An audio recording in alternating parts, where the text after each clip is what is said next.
आकाशवाणी गोरखपुर से प्रादेशिक समाचार।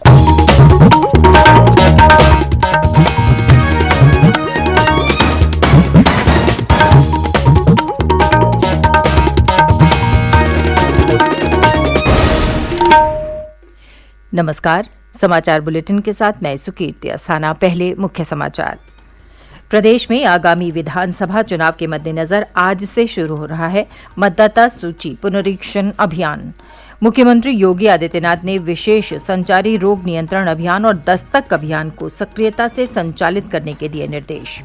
मुख्यमंत्री ने कल अयोध्या में मर्यादा पुरुषोत्तम भगवान श्री राम के चरणों में अर्पित किया काबुल नदी का जल। रामायण कॉन्क्लेव का किया समापन। और राज्य में कोविड टीकाकरण अभियान सक्रियता से जारी। अब तक लगाए जा चुके हैं 13 करोड़ से अधिक कोविड रोधी टीके। देश ने कोविड टीकाकरण अभियान के अंतर्गत 100 करोड़ टीके लगाने का लक्ष्य हासिल करके इतिहास रच दिया है। इस महत्वपूर्ण कार्य में योगदान करने वाले चिकित्सकों, नर्सों और अन्य स्वास्थ्य कर्मियों का आकाशवाणी अभिनंदन करता है। इसके साथ ही हम आपको सतर्क भी करना चाहते हैं कि कोविड अभी समाप्त नहीं हुआ है। आप सभी से हमारी अपील है कि यथाशीघ्र दोनों टीके लगवाएं और अन्य लोगों को भी टीके लगवाने के लिए प्रेरित करें। त्योहारों के समय कृपया इन 3 आसान उपायों का पालन अवश्य करें। मास्क पहनें, 2 गज की दूरी बनाए रखें, हाथ और चेहरा साफ रखें। कोविड से संबंधित कोई भी जानकारी और मार्गदर्शन के लिए राष्ट्रीय हेल्पलाइन नंबर 011-239-78046 और 1075 पर संपर्क करें। और अब समाचार।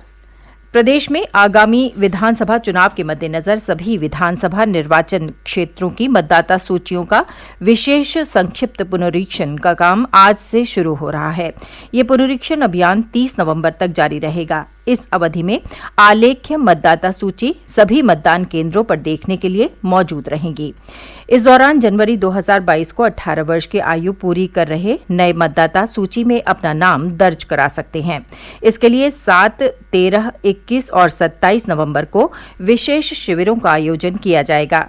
पुनरीक्षण अवधि के तहत विशेष अभियान तिथियों में सभी बीएलओ निर्धारित मतदान केंद्रों पर सुबह 10 बजे से शाम 5 बजे तक मौजूद रहकर दावे और आपत्तियां प्राप्त करेंगे।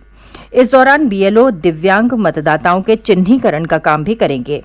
इसके अलावा 80 वर्ष से ज्यादा आयु के मतदाताओं के चिन्हीकरण का काम भी बीएलओ करेंगे, क्योंकि आयोग के निर्देश के अनुसार दिव्यांग और 80 वर्ष आयु वर्ग के मतदाताओं को पोस्टल बैलेट की सुविधा प्रदान की जानी है। प्रदेश के मुख्य निर्वाचन अधिकारी अजय कुमार शुक्ला के अनुसार मतदाता सूची से संबंधित दावे और आपत्तियां 1 नवंबर से 30 नवंबर के बीच दाखिल की जा सकती हैं। दावे और आपत्तियों का निस्तारण 20 दिसंबर तक किया जाएगा। इसके बाद संशोधित मतदाता सूची का अंतिम प्रकाशन 5 जनवरी को किया जाएगा। मुख्यमंत्री योगी आदित्यनाथ ने विशेष संचारी रोग नियंत्रण अभियान और दस्तक अभियान को पूरी सक्रियता से संचालित करने का निर्देश दिया है। श्री योगी कल लखनऊ में अधिकारियों के साथ एक बैठक में संचारी रोगों के नियंत्रण के लिए किए जा रहे उपायों की समीक्षा कर रहे थे। उन्होंने कहा कि कानपुर नगर में जीका वायरस के कुछ मामले सामने आए हैं। इसे ध्यान में रखते हुए वेक्टर जनित इस रोग के इलाज और बचाव के लिए जरूरी व्यवस्थाएं सुनिश्चित की जाएं। उन्होंने कहा कि शहरी और ग्रामीण इलाकों में सैनिटाइजेशन, फॉगिंग और एंटी लार्वा छिड़काव के काम को लगातार जारी रखा जाए, ताकि यह अभियान कोविड-19 के साथ साथ जीका वायरस और दूसरे संचारी रोगों के नियंत्रण में उपयोगी साबित हो सके। राष्ट्र ने कल आधुनिक भारत को एकता के सूत्र में पिरोने वाले लौह पुरुष सरदार वल्लभ भाई पटेल को याद किया। एकता दिवस के रूप में मनाई जाने वाली इस जयंती पर प्रधानमंत्री नरेंद्र मोदी ने लौह पुरुष सरदार वल्लभ भाई पटेल को भावभीनी श्रद्धांजलि अर्पित की। इस अवसर पर अपने वीडियो संदेश में श्री मोदी ने कहा कि सरदार वल्लभ भाई पटेल की प्रेरणा से भारत बाहरी तथा आंतरिक सभी प्रकार की चुनौतियों का सामना करने में सक्षम रहा है। सरदार पटेल ने सदैव एक शक्तिशाली, समावेशी, संवेदनशील, सतर्क और सभ्य तथा विकसित भारत की कल्पना की थी। पिछले 7 वर्षों में राष्ट्र की मजबूती के लिए किए गए उपायों की चर्चा करते हुए प्रधानमंत्री ने कहा कि देश को अनावश्यक पुराने कानूनों के बोझ से मुक्ति दिलाई गई। उन्होंने कहा कि एक भारत श्रेष्ठ भारत की भावना को मजबूत बनाते हुए सामाजिक और आर्थिक और संवैधानिक एकीकरण का महायज्ञ जारी है।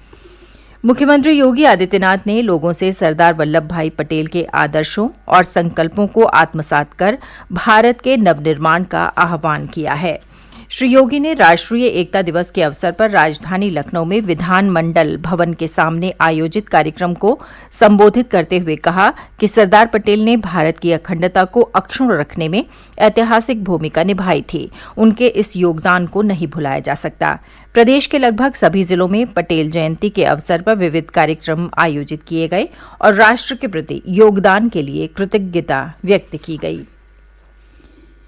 ये समाचार आप आकाशवाणी गोरखपुर से सुन रहे हैं। ये समाचार बुलेटिन हमारे YouTube channel AIR news Gorakhpur और ट्विटर हैंडल AIR न्यूज_GKP पर भी उपलब्ध है। मुख्यमंत्री योगी आदित्यनाथ ने कल अयोध्या में मर्यादा पुरुषोत्तम भगवान श्रीराम के चरणों में काबुल नदी का जल अर्पित किया। इस अवसर पर उन्होंने कहा कि ये जल उन्हें प्रधानमंत्री नरेंद्र मोदी ने उपलब्ध कराया है, जिसे काबुल से एक बालिका ने भेजा है।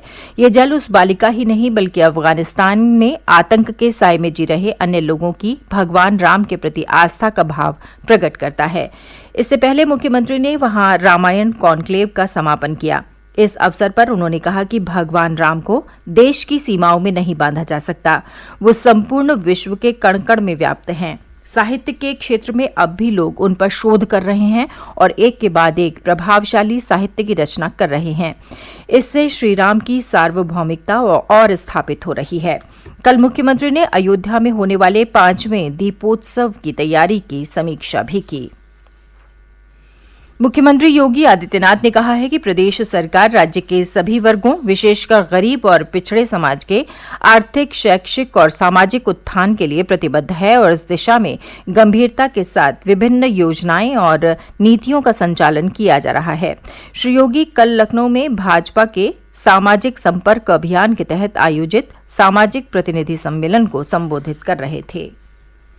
राज्य में कोविड टीकाकरण का काम लगातार जारी है। अब तक कुल 13,74,09,803 कोविड डोज दी जा चुकी हैं।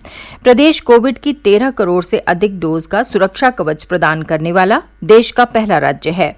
अपर मुख्य सचिव चिकित्सा और स्वास्थ्य अमित मोहन प्रसाद ने कल लखनऊ में बताया कि एक दिन पूर्व एक दिन में 5,84,653 डोज दी गई हैं। पहली डोज 9,81,25,464 और दूसरी डोज 3,26,24,339 लगाई गई हैं। श्री प्रसाद ने बताया कि अब तक कुल 16,87,151 लोग कोरोना संक्रमण से ठीक हो चुके हैं। इस बीच कोरोना संक्रमण के 6 नए मामले भी सामने आए हैं। प्रदेश में फिलहाल कोरोना के मात्र 107 सक्रिय मामले हैं। उन्होंने बताया कि टीकाकरण के साथ साथ सैंपल की जांच का काम लगातार जारी है। उन्होंने कहा कि कोविड संक्रमण अभी पूरी तरह खत्म नहीं हुआ है, इसलिए सभी नागरिकों को टीकाकरण के बाद भी कोविड प्रोटोकॉल का पालन भी जरूर करना चाहिए। प्रधानमंत्री नरेंद्र मोदी कोविड रोधी टीके की कम कवरेज वाले जिलों के साथ समीक्षा बैठक में हिस्सा लेंगे। ये बैठक 3 नवंबर को दोपहर 12 बजे वीडियो कॉन्फ्रेंस के जरिए होगी। इसमें उन जिलों के साथ स्थिति की समीक्षा की जाएगी जिनमें पहला टीका 50% से कम आबादी को लगाया जा सका है और दूसरे टीके की कवरेज भी पर्याप्त नहीं है। और अंत में मुख्य समाचार एक बार फिर। प्रदेश में आगामी विधानसभा चुनाव के मद्देनजर आज से शुरू हो रहा है मतदाता सूची पुनरीक्षण अभियान। मुख्यमंत्री योगी आदित्यनाथ ने विशेष संचारी रोग नियंत्रण अभियान और दस्तक अभियान को सक्रियता से संचालित करने के दिए निर्देश।